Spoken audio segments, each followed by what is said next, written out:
Hey everybody, Hunter Fisher, Trapper, Trader, Guide, Scout, and Interpreter, and Country Cook Steve Hall here in Nashville, Tennessee, along with pretty Miss Sheila behind the camera. Hi Sheila. Hello Sheila. You know why there's no answer? Because her mom's in town. They're out garage sailing, yard sailing, going to the mall, doing everything they do. But I stand over here and she's over there running the camera, so how am I going to focus this? Well, this is what I did. Well, this is what you do when Sheila and her ma are garage sailing.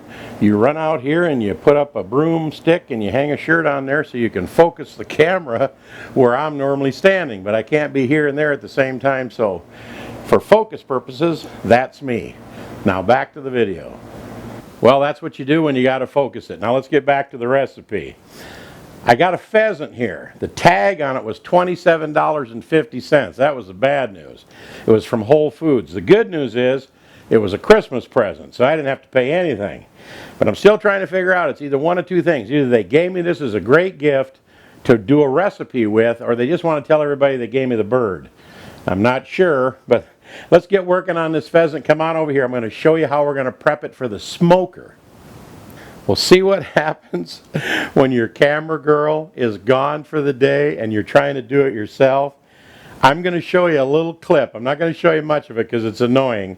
With me putting carrots in here and onions in here and oranges in here and and some thyme, and I even poured in a little bit of shotgun red wine in there. But it's out of focus until I got to this part that I'll show you in just a second after the out of focus part. But I'm not going to pull it all back out of there and rub it all down and wash the bird off and everything to try to redo the video. So I'm going to show you a little bit of it, but it's out of focus. You can fast forward it if you want, but that'll bring us back to this point right here. Well, I put this thing in the refrigerator for a couple of days to thaw it out, and when I rinsed it off, I seen there was a little bag inside that had the giblets in there. Now, I've been saying giblets for years, and I hear everybody say giblets, so I'll say giblets. But it actually had the neck and the heart and the liver and the gizzard, and I'm going to put them, let me slide this out of the way for just a second. I'm going to dump them in this little bag right here, and then I'm going to season it up, and I'm going to put it in the smoker with my pheasant. But to prep this pheasant, the first thing I'm going to do is I'm going to put some goodies inside of him, and here's what I'm going to put in here. I've got some onion, carrots, thyme, and bacon. And I don't have very much because there ain't a lot of room inside the cavity of this little guy like a turkey. And before I put this stuff in here, I'm actually going to salt and pepper everything, oranges and all. So I don't have to get my seasoning in there uneven. And we'll just start loading him up with a little bit of onions, maybe give a little bit of squeeze of that orange juice, not much. Just enough to stuff him in there. Let's see how much room we're going to end up with. A couple, 3 carrots in there. I definitely want to get my thyme in there for sure for seasoning. I'm going to add another onion chunk. Well, I think I'll go with bacon next. And I cut the ends off some strips of bacon that I'm going to put on the outside in just a second. And I'm going to pack that in there as well. Then another nice onion chunk. Another piece of orange. Squeeze a little bit of that juice in there. Put that inside. And then I'll be right back because I have one more ingredient.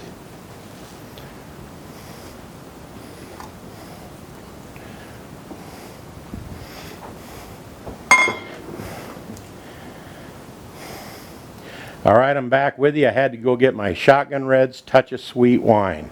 And I'm going to pour just a little bit of wine inside of him. Just about half a shot glass, not very much at all. That's going to go good. Maybe a couple of more carrots might fit. Looks like I might be able to get just exactly what I cut up here.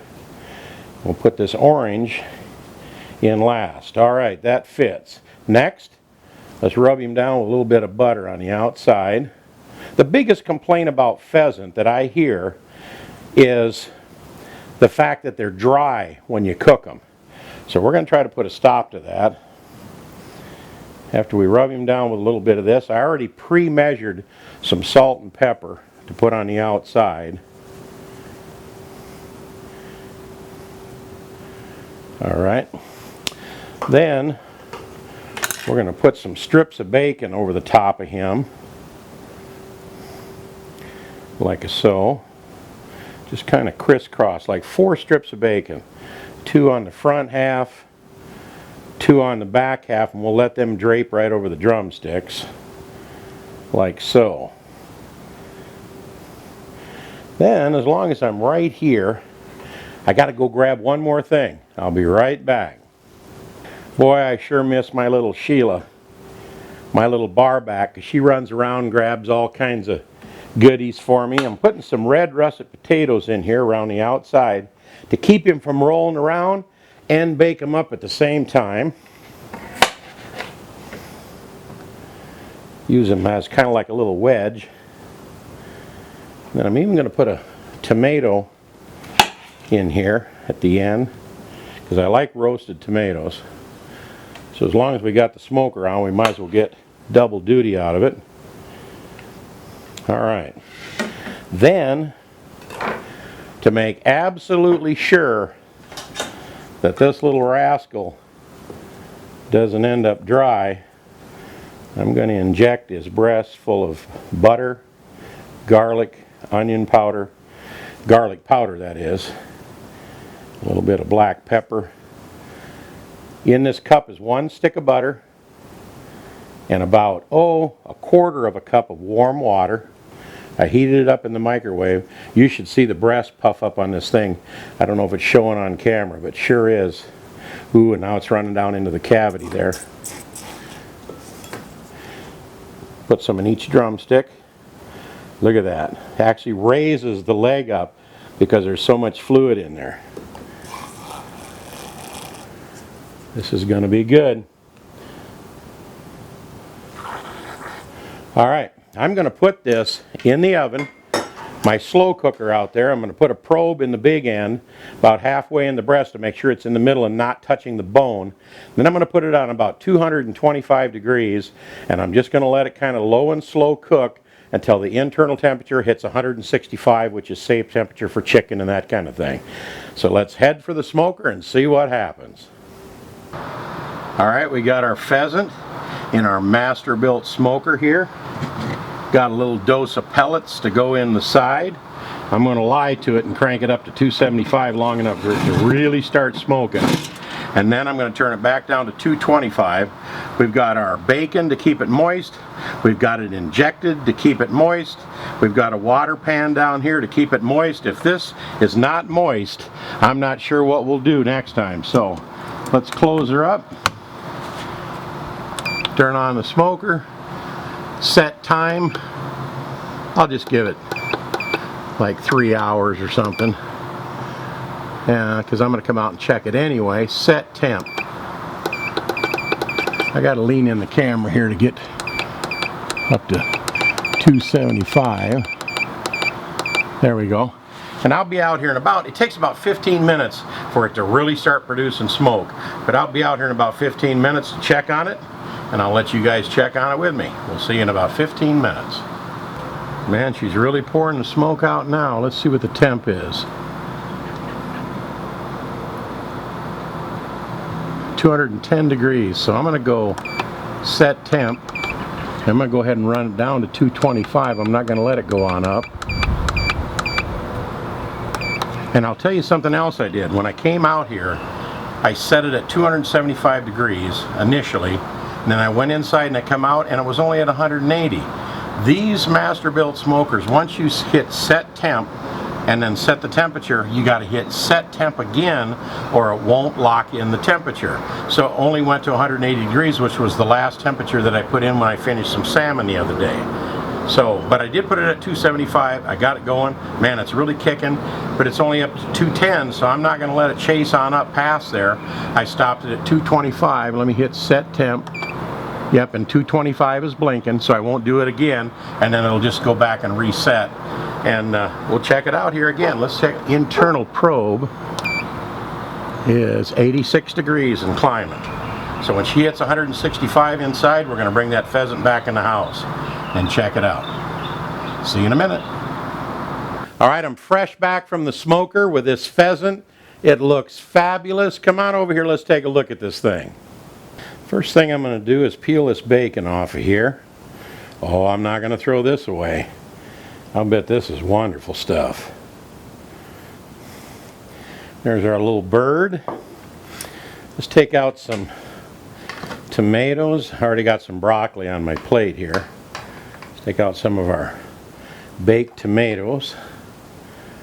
A little bit of our red russet potatoes on here. And I can tell you these feel a little bit firm, so they might need to go back in the oven for a little bit to warm up. But right now, I want to carve up some of this.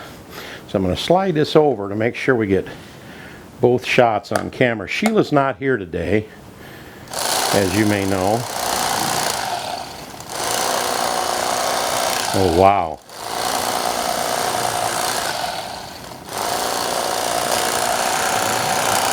Let me cut a little bit. I can smell the orange in this, first and foremost.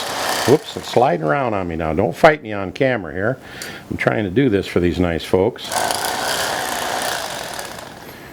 And look at it is juicy in the middle. I love that. And I'm going to contribute that to that injecting that bird. So if you want to do a pheasant, don't be afraid to put some butter in a little container.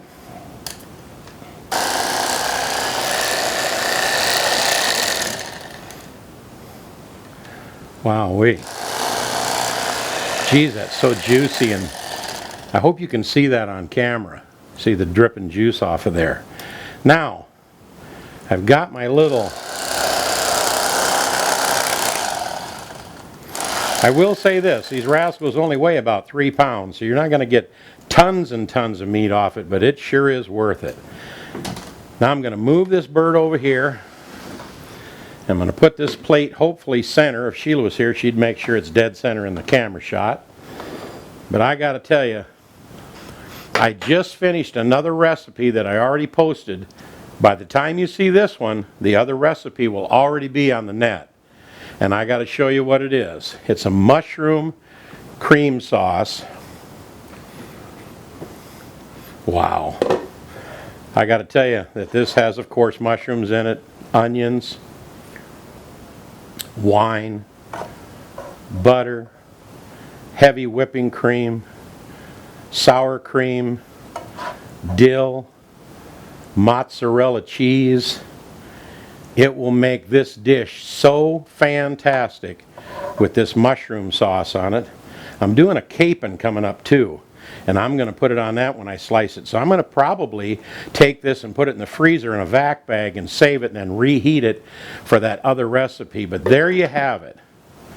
Man, oh man, pheasant done in the slow cooker up to 165 degrees. You can see by the meat that it's perfectly done. And it's just absolutely gorgeous. Boy, and there you have it. Roast pheasant. I am thrilled with the way this came out. Try it. You're going to absolutely love it. And I'll tell you something, that in this recipe over here and on here, this mushroom sauce is to die for. You've got to try that too. In fact, I'm going to put that as the other recipe over here, and then I'll also put Shotgun Red over there when his little face pops up, so hopefully you'll click on it and subscribe to our channel. Sheila, I hope you're having fun with your mom doing a little shopping. I'm here with a pheasant lunch that's going to be fantastic. See you next time right here on Cooking with Shotgun Red. And is this the best roast pheasant recipe you ever ate? If it ain't, it ought to be. See you next time.